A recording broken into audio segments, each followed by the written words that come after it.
Right, what's good, guys? Today the topic of interest is choose your friends carefully. Now, what I wanted to highlight particularly in this video is one category of friends, so the envious type of friends. You want to be very, very careful of these, because unless your circle is super tight and you've already refined it, more than likely you've got people that you hang out with on a consistent basis, people that are in your social circle that aren't really your friends, people who that want you to fail. Like deep down in the heart of hearts, they're hoping that things go badly for you, even though they may like appear to be rejoicing for you. And the often signs that you can see this in a particular person. And envy is one of those things that you want to really nip in the bud. You want to catch them and you don't allow them to be in your circle, or you don't allow them to get too close.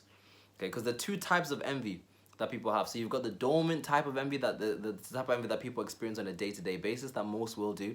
And then you've got the active type of envy, where this person is really out to get you. This person could potentially act upon this and try sabotage you. So you want to be careful of this.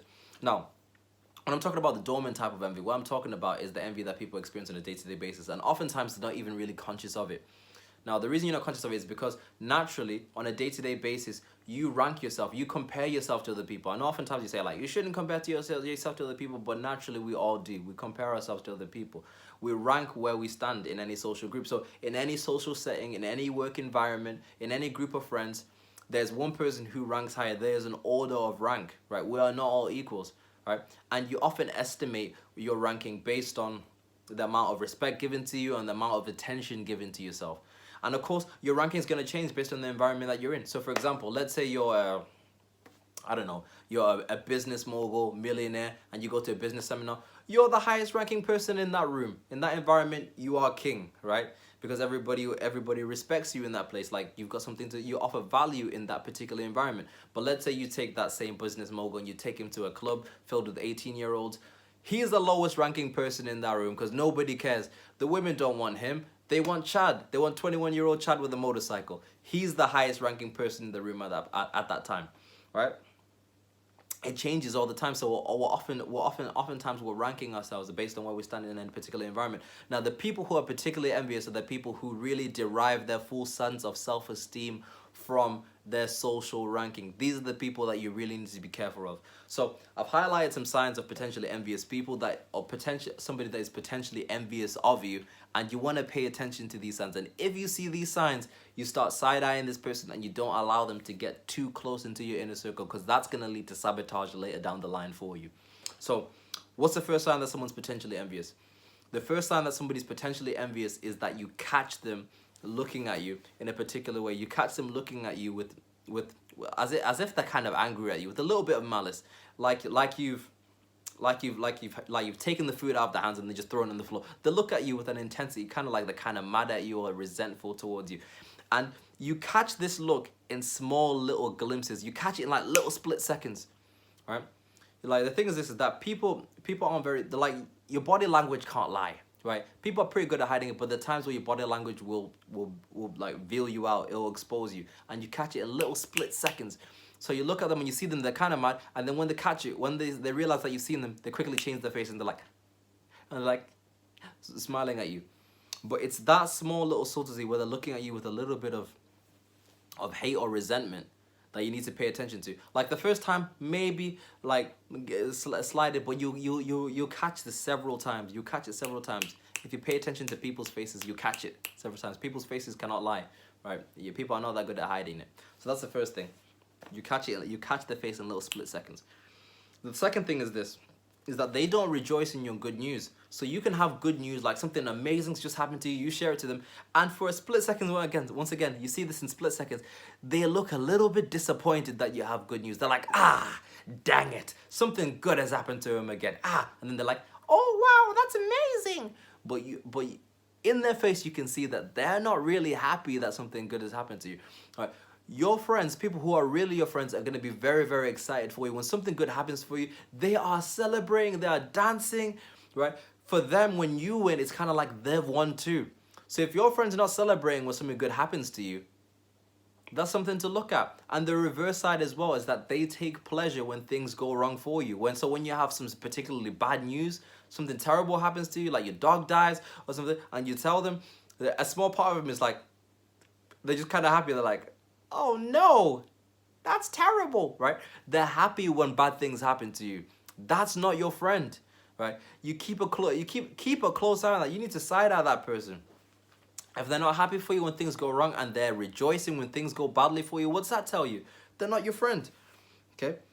The next thing is that they give you toxic praise. So toxic praise is a very interesting one. So you want to pay real close attention to this. So it's kind of like they compliment you, but they're not. But it's not really a compliment. When you receive it, you'll be like, "Was that a compliment?" You'll be confused. So let me give you guys a good example. Let's say, right, you are a musician and you've just landed a gig and you're going to be performing at Coachella, one of the biggest festivals ever. You're like, wow, I'm going to be performing at Coachella. This is amazing. A lot of your friends are like, wow, you know what? You've worked hard. Your hard work's paid off. But then this one friend won't compliment the fact that you worked hard and that you finally got this opportunity. What they'll do is they'll compliment a benefit from the result of what you're getting. So they'll compliment a benefit of the success that you're getting. So rather than saying, wow, you've done amazing, or you're going to go to Coachella, they're going to say, well, they'll say something like, well, I guess this means now you'll be able to make all that money to do this and this and this. Or I guess this means now you're going to get all the attention and get all these women after you now.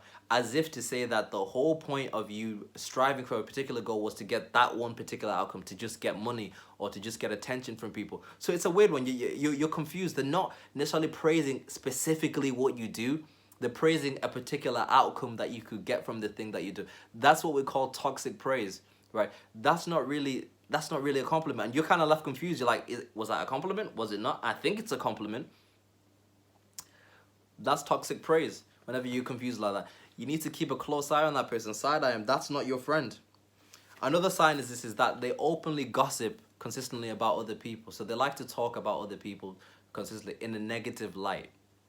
As if to say that especially when it's people who are doing well, they like to talk badly about people who are doing well in a negative light, or anyone really in a negative light, as if to say that this person isn't really as good as they say they are, or isn't really as good as they appear to be. They're subtly trying to tear them down. We call these people levelers. The reason we call them levelers is because they're trying to tear other people down to their own level, right? They're insecure within themselves, so they tear other people down and talk negatively about them. But if you catch people talking negatively about other people, they're gossiping about other people, they're pulling people down, best believe that they're going to be talking negatively about you too. So your friendship's not going to protect you. It's a character trait. So if somebody's continuously gossiping about other people, tearing other people down, like even in your presence, you don't tell that person nothing, because they're going to be running your name through the mud too. At some point, your name will come up and they'll go for it. That's not your friend. That's not a good trait to have in a friend. So you need to be careful of that. Don't let that thing slide. The next one is a good one. So neutrals. So people who aren't necessarily your friends or your enemy or outsiders, have told you to be wary of this person. And even sometimes some of your friends or some of your close friends have told you to be wary of this person. People who know this person, people who are neutrals, have told you, be aware of this person. This person's, you know what, he's got a little bit of history. You pay attention to those neutrals, because those neutrals have got no reason to lie to you. People who aren't really involved in things, people who sit on the sidelines, you can get fairly honest feedback from them, because they've got nothing to gain from telling you these things. These are probably people who've seen patterns in this particular person. They've realized that this person can be potentially destructive. You pay attention to those people. You pay attention to them. Don't be like, I need to give him a chance. Yes, give them a chance, but you pay attention and you side-eye this person, and you look out for the other signs. And if you see the other signs, you know that this person cannot come into your holies of holies. This person cannot be one of your closest friends. So that's the signs. So let me recap on them. So one, you catch them staring at you like as if you've robbed their lunch. The second thing is that they don't celebrate your good news. They celebrate when things go wrong for you. They give you toxic praise. And neutrals have, or maybe even close friends, have told you to be wary of them. That's somebody that is potentially envious. Be careful of them. So that's the video of the day, guys. You guys take care, and we'll speak again for the next one. Peace.